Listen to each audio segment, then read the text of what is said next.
Future is coming for Zoro TV. Let's go.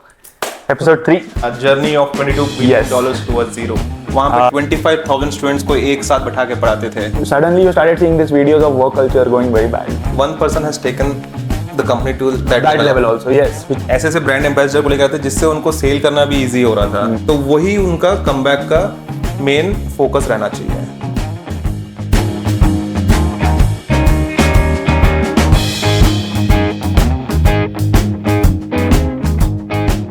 Hello and welcome to episode 3 of Zoro TV. Today's topic is very interesting. Before that, hello Nikhil, कैसे हो आप? हाय मलिक, बहुत बढ़िया. Third episode of Zoro TV. Are you excited?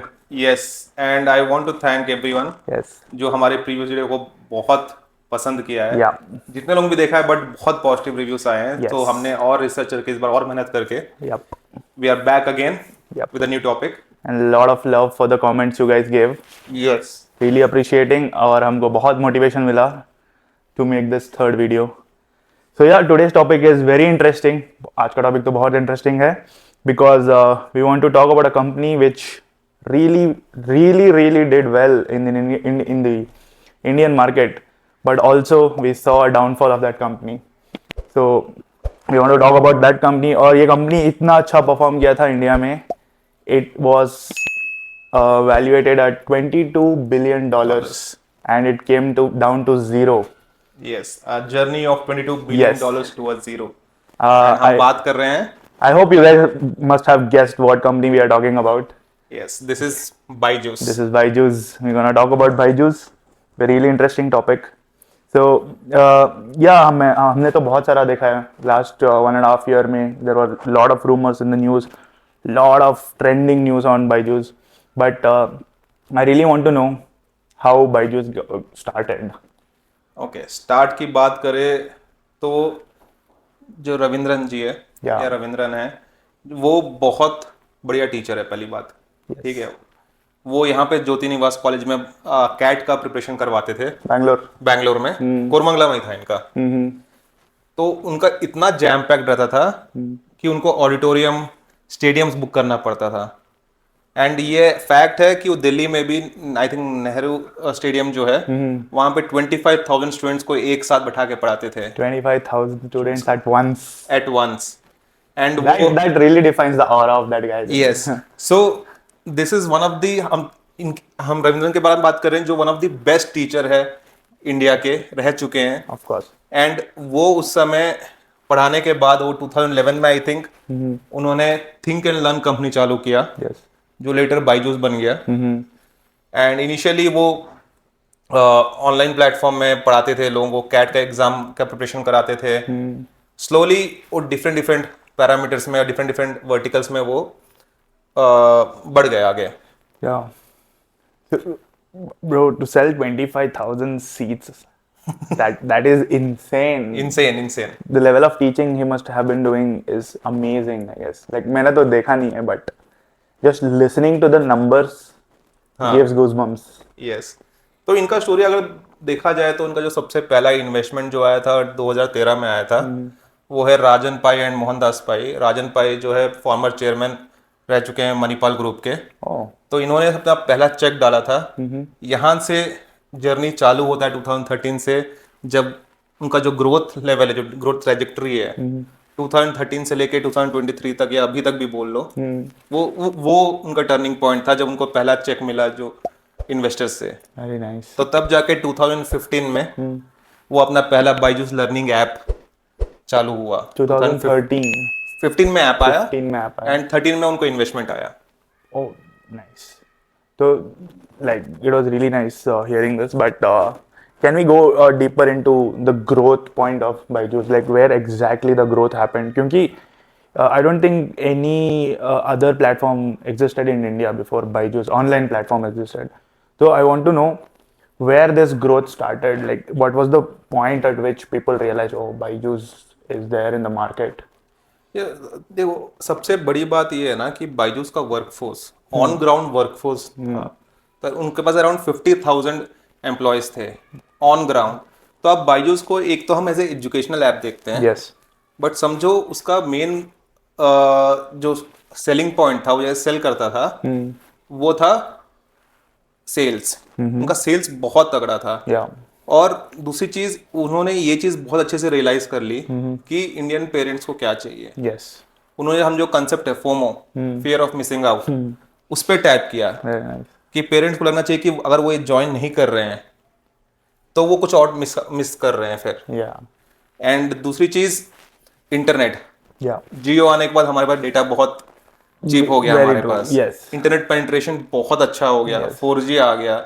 इस वजह से जो app का जो रीच है वो बहुत बढ़िया है। सिमिलरली वो टैबलेट्स लेके आए, टैबलेट से वो धीरे धीरे स्टूडेंट्स के घर जा जाके वो बेचते थे, उनके जो सेल्स फोर्स थे।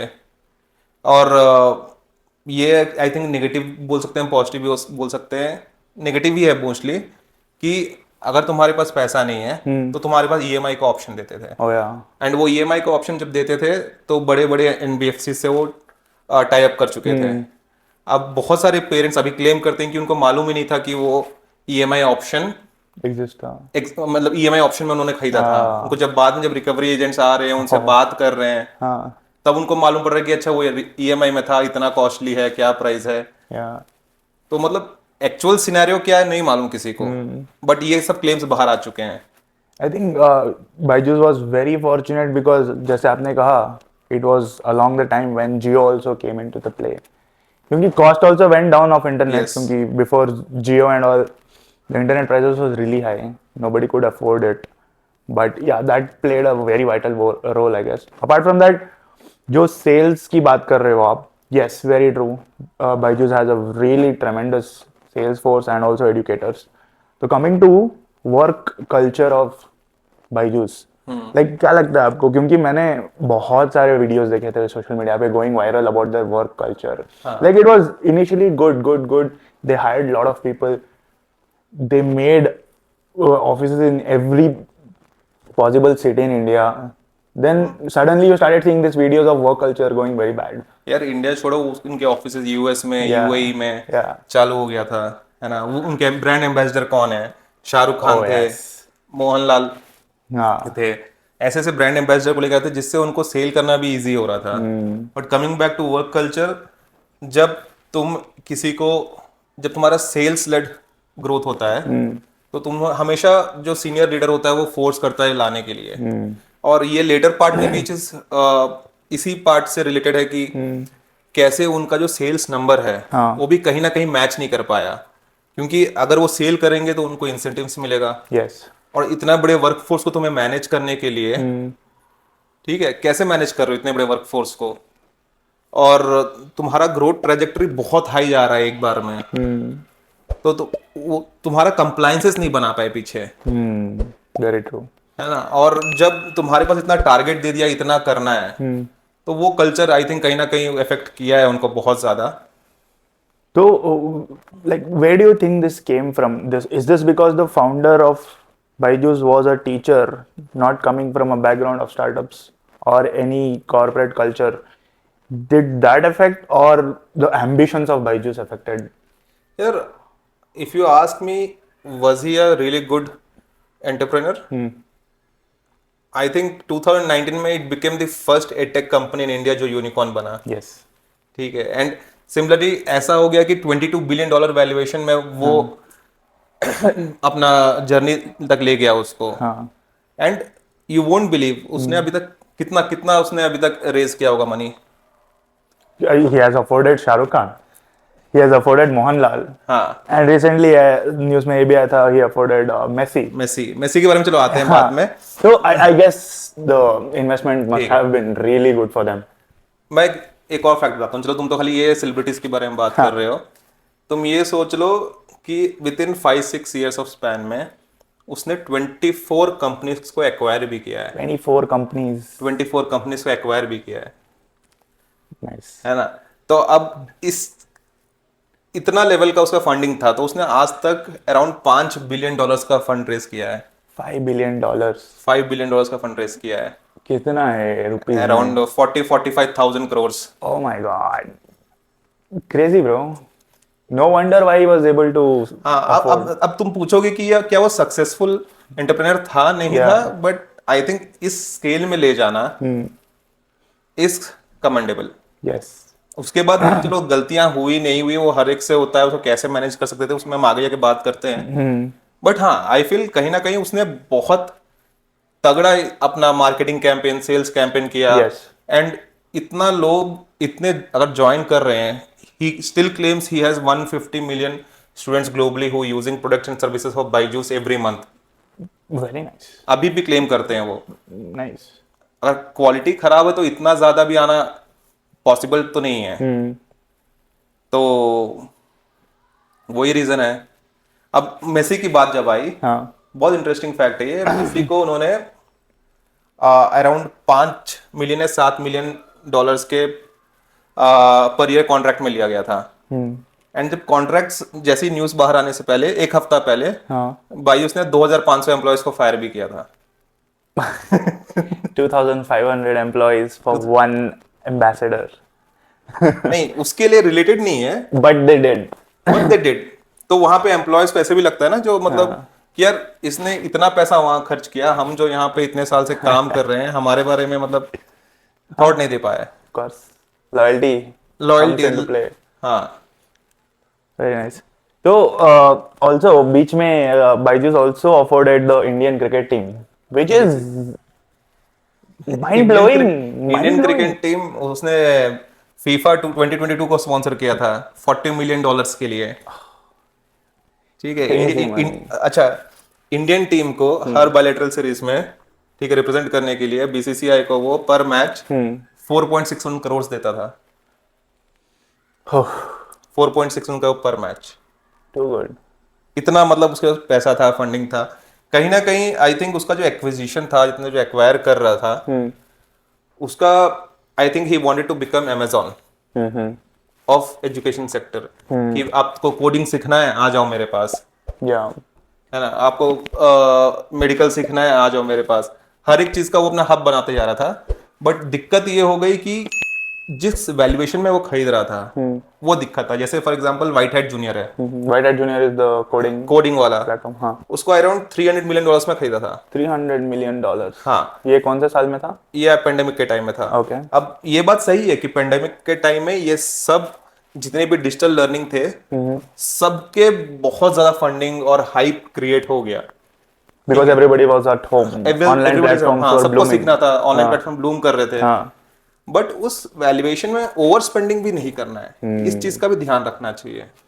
So do you think this was the greediness of Byju's के सबको acquire कर लेंगे and will become the giant of this sector? देखो They would have played it safe. Last video में ये बात हुई थी कि यार ये एक्विजिशंस कैसे होते हैं, क्या होते हैं, या क्या वर्टिकल्स क्यों बढ़ाया जाता है। एक कंपनी को ग्रो करने के लिए अब उसका एम था कि 10,000 करोड़ तक हम पहुंच जाएंगे रेवेन्यू में। वो करने के लिए उसको अपने रेवेन्यू स्ट्रीम्स बढ़ाने थे। तो ये सही बात थी। बट वो जिस प्राइस में उसको ले रहा था वो बहुत हाई था। Okay. उनका इंटीग्रेशन प्रॉपरली बायजूस के साथ नहीं हो पाया। अभी कहाँ है, अभी व्हाइट हैट जूनियर कहाँ चल रहा है अभी? हाँ बिल्कुल नहीं, it is just completely off the grid now. Exactly कभी नहीं मिल रहा तो वो तो लॉस में चले गया। है। देखो वो सही, ये I think Indian startup ecosystem का दिक्कत है। ठीक है कि फाउंडर जैसे ही अपने उस लेवल में पहुंच जाते हैं they become so lonely. There's no one, the lack of support system is what. Lack of support system और गाइडेंस भी चाहिए। जो बड़े बड़े लोग इन्वेस्टर्स आ रहे हैं, पैसा दे रहे हैं, सब कुछ कर रहे हैं, बट एक अच्छा गाइडेंस सिस्टम जो इन्वेस्टर्स को जो फाउंडर्स को चाहिए, not only Byju's but different any other founders को भी, वो सिस्टम इंडिया में भी लैक करता है। जो अभी बहुत अच्छा है चाइना में, यूएस में चल जाओ, जो गाइडेंस सिस्टम है उनका बहुत तगड़ा है।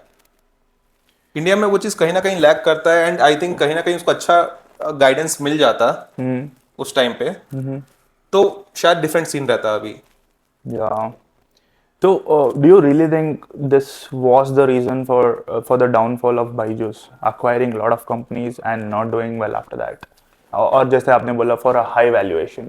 देखो ये एक रीजन नहीं, चलो ये वन ऑफ द रीजन बोल सकते हैं, बट मेन रीजन ये है कि तुम्हारे जब कस्टमर्स खुश नहीं है, तुम देख रहे हो कि बायजूस के ऑफिस में जाके लोग टीवी उठा के ला रहे हैं कि रिफंड नहीं मिल रहा है। Yeah. ठीक है, ये सब इश्यूज ऐसा हुआ कि इंडियन पार्लियामेंट में भी इसके बारे में बात किया गया है। देखो अब क्या होता है, जब बड़े बड़े कंपनी होता है उनका खुद का पीआर टीम होता है। Yeah.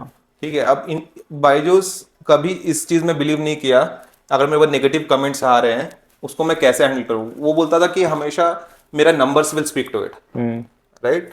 बट यहाँ पे क्या हो गया, जैसे अब 5% फॉर एग्जाम्पल खुश नहीं है, ओके, अब 5% आए सोशल मीडिया में पोस्ट किए, या अब 5 में से एक एक के फिर 500 कमेंट्स आ रहे हैं, अब वो कमेंट से और ट्रिकल डाउन हो रहा है कि दूसरे दूसरे लोगों के बाद, तो ये एक स्पाइरल इफेक्ट हो गया। पीपल जिसको love to keep you down. भाई नेगेटिविटी हमें पता नहीं क्यों इतना पसंद है, बट हमें जैसे नेगेटिव न्यूज मिलता है कि हम खुद पढ़ते हैं।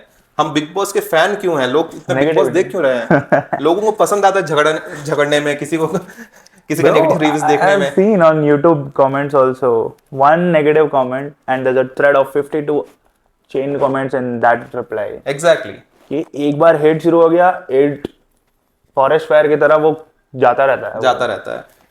तो ये एक रीजन था कि आई थिंक उनको इस चीज में काम करना चाहिए था। Yeah. कि वो जो नेगेटिव कमेंट्स थे, आई वोंट से कमेंट्स सब डालेंगे, बट एक पीआर टीम, एक टीम भी रहता है जो उनके परसेप्शन को भी हैंडल करता है। वो टीम यहाँ पे उसने हैंडल नहीं किया प्रॉपरली। उसको ये चीज लगाना चाहिए था, पहले से हैंडल करना चाहिए था, इसको ये चीज सोचना चाहिए था कि इसके नेगेटिव इफेक्ट्स कितना इसको इफेक्ट कर जाएगा। तो what do you think, like कहाँ सही कर सकते थे? Just the negative marketing, not negative marketing, just fixing what the customers are not liking, the 50 customers you are telling about, उनको अगर फिक्स कर देते, do you think Byju's would have sustained? या देखो, सबसे पहले हमने जब बात की तो एक बात तो ये आ गया कि अपना ओवर स्पेंडिंग तो कर रहे थे वो, ठीक है, बहुत ज्यादा सेलिब्रिटीज पे स्पेंड कर रहे थे। उसके बाद ये आ गया कि एक्विजिशन पे बहुत स्पेंड कर रहे थे। अपना जो नेगेटिव परसेप्शन था उसको हैंडल नहीं कर पाए। अब ये सब चीज को लेके कुछ लोग और भी एडवांटेज लेते हैं इस चीज की। अब फॉर एग्जांपल इन्होंने यूएस से डेट उठाया था, फंडिंग उठाई थी, अराउंड 1.2 बिलियन कितने का उठाया था, तो वो लिस्टेड था वहां पे। अब वहां लोग क्या करने लगे, लोग मतलब इन्वेस्टर्स बोले या लोग बोल रहे, वो नेगेटिव कमेंट्स को और स्प्रेड करते थे, सो दैट उनका जब लिस्ट हो गया तो उनका वैल्यू कम हो जाता है। कंपनी वैल्यू कम हो रहा है तो फिर और पैसा इन्वेस्ट कर रहे हैं वो इन्वेस्ट कर रहे हैं। अब क्या हो रहा है कि फिर पैसा जा रहा है, फिर वो बेच दे रहे हैं। अब फिर जाके फिर नेगेटिविटी और बढ़ा रहे हैं वो कमेंट्स को लेके कि ये दिक्कत हो रहा है, वो दिक्कत हो रहा है, उसको फिर नीचे करके फिर खरीद के फिर बेच रहे हैं। अब ये सब चीज जब एक दूसरे से इतना इंटररिलेटेड हो गया, जब बाहर आना मुश्किल हो गया, तो these are some of the reasons की डाउनफॉल हो गया। आई थिंक एक रीजन, आई थिंक जो बोले एक्विजिशन का, तो आई थिंक उसके साथ फॉर्मर एम्प्लॉयज थे, उन्होंने कहीं लिखा हुआ था कि जब रविंद्र ने आके पूछा उनसे कि क्या रीजन है कि सेल्स क्यों डाउन जा रहे हैं, लोग क्यों कमा रहे हैं, तो बोले क्योंकि यार online platform of different competitors आ गए हैं, ठीक है, डिफरेंट कॉम्पिटिटर्स आ गए हैं, लोग वहां भी ऑप्ट कर रहे हैं, हम एक ही नहीं बचे हैं, और प्लेयर्स आ गए हैं, और प्लेयर्स लाइक फिजिक्स वाला अनअकैडमी आ गया, वेदांतु आ गया, एलन आ गया, बहुत सारे आ गए थे। तो उनका रिप्लाई था बाय देम ऑल। समझिए, उसका जो अमेज़न बनने का जो सपना था उस चीज का, ठीक है, अब वहां पे उस समय अच्छा बूम कर रहा था। पेंडेमिक टाइम में तेरे को बहुत लो इंटरेस्ट रेट में पैसा आ रहा था, इन्वेस्टर्स बहुत पैसा डाल रहे थे, उस समय अच्छा था, बट फ्यूचर भी प्रिडिक्ट करना चाहिए उस समय।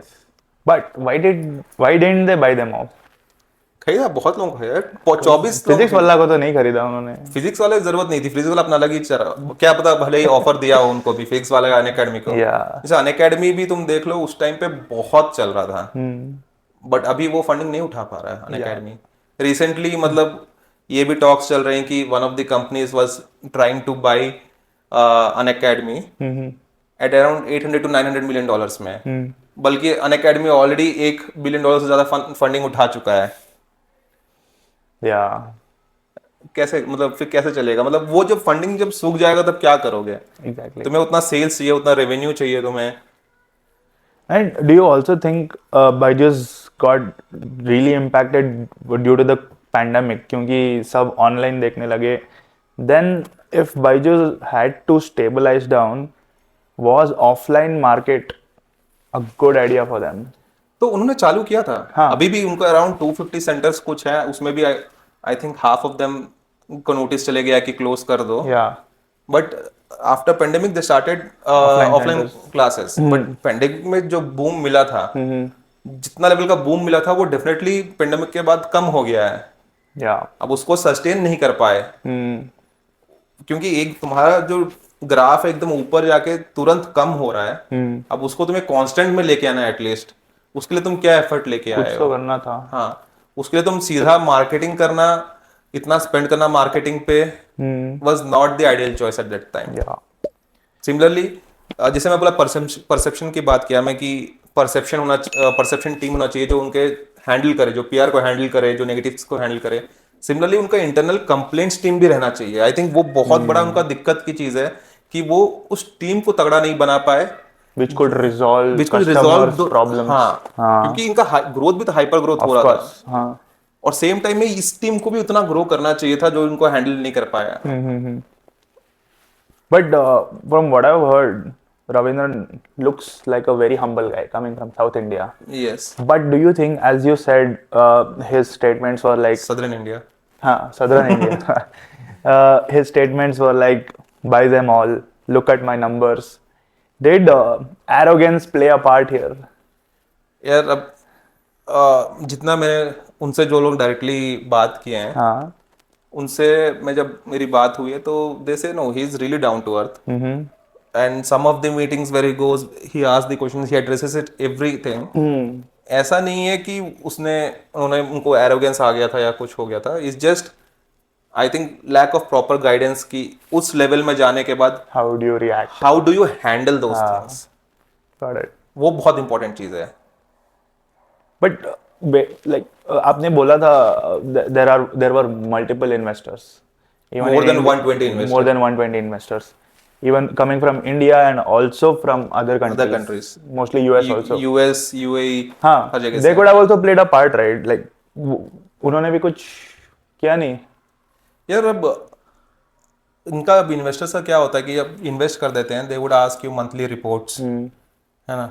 अब ये चीज़ आई थिंक बहुत पहले मालूम हो गई थी कि उनका सेल्स का नंबर्स जो है ना, नहीं कम हो रहा, नहीं, जो एक्चुअल नंबर शो हो रहा है ऑडिटेड रिपोर्ट में और जो एक्चुअल नंबर्स है दोनों अलग अलग है। Oh. सो 22 जो ऑडिटेड FY22 का जो ऑडिटेड शीट्स था, उन डेलॉइट ने मना कर दिया। डेलॉइट उनका ऑफिशियल ऑडिटर पार्टनर था, डेलॉइट ने बाहर आ गया, बोला कि मैं साइन नहीं करूंगा।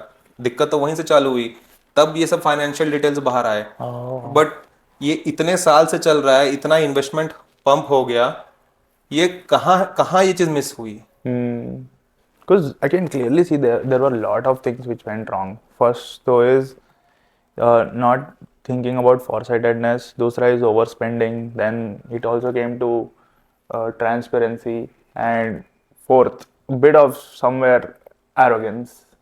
Not complete arrogance, but arrogance. Like you can clearly see how one person can just bring down Similarly, one person has taken the company to that level also. Yes, which is ठीक great. है। अब उस level आने के बाद जब board of directors होते हैं, इन सब का रोल रहता है कि यार तुम्हें कंपनी, अब तुम खाली इस चीज में जो फाउंडर है रविंद्र, उनको ब्लेम कर वो कैसे होगा? यू हैव तो तुम्हारा डिसीजन तो बोर्ड के थ्रू ही होता है। Yeah. बोर्ड में बड़े बड़े इन्वेस्टर्स, VC फंड्स के लोग बैठे हुए थे। वहां पे क्या हो गया फिर? तुम एक लोगों को ब्लेम क्यों कर रहे हो वहां पे, जब बाकी लोग भी वहां बोर्ड में बैठे हुए थे जो डिसीजन लेने के लिए तैयार थे, Yeah. राइट? तो यस, एक आई वांट से, मैं बोलूंगा खाली वो बलि का बकरा है वहां पे। But he is the face of company. He is the face of the company and he, उससे मिस्टेक्स हुए हैं, Yeah. ऐसे नहीं हुए हैं। Do you think Byju's will bounce back and like कुछ भी करके? There's still time. यार एक बहुत इंटरेस्टिंग चीज है। हाँ. अब मेरे को फॉर एग्जांपल, मैं last year in one of the conference, मैं उनके CEO अर्जुन, शायद अर्जुन मोहन नाम है उनका, है ना, उनसे मिला था। सो दे वर डेवलपिंग सम AI बेस्ड सॉफ्टवेयर्स जो एजुकेशन को और नेक्स्ट लेवल ले जाए। And recently I think 2-3 months back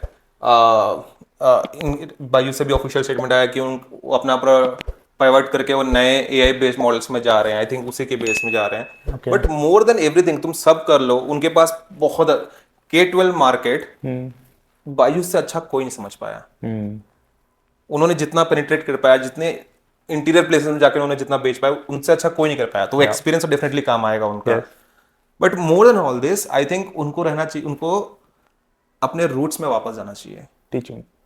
teaching, वो ब्रांड जो था जहां पे 25,000 लोग बैठे उनके क्लास सुन रहे हैं, है ना, Yeah. वो उनका रीबाउंस हो सकता है Yes. कि वो ट्रस्ट बिल्ड करे, फिर से उनका क्वालिटी पे ध्यान दे।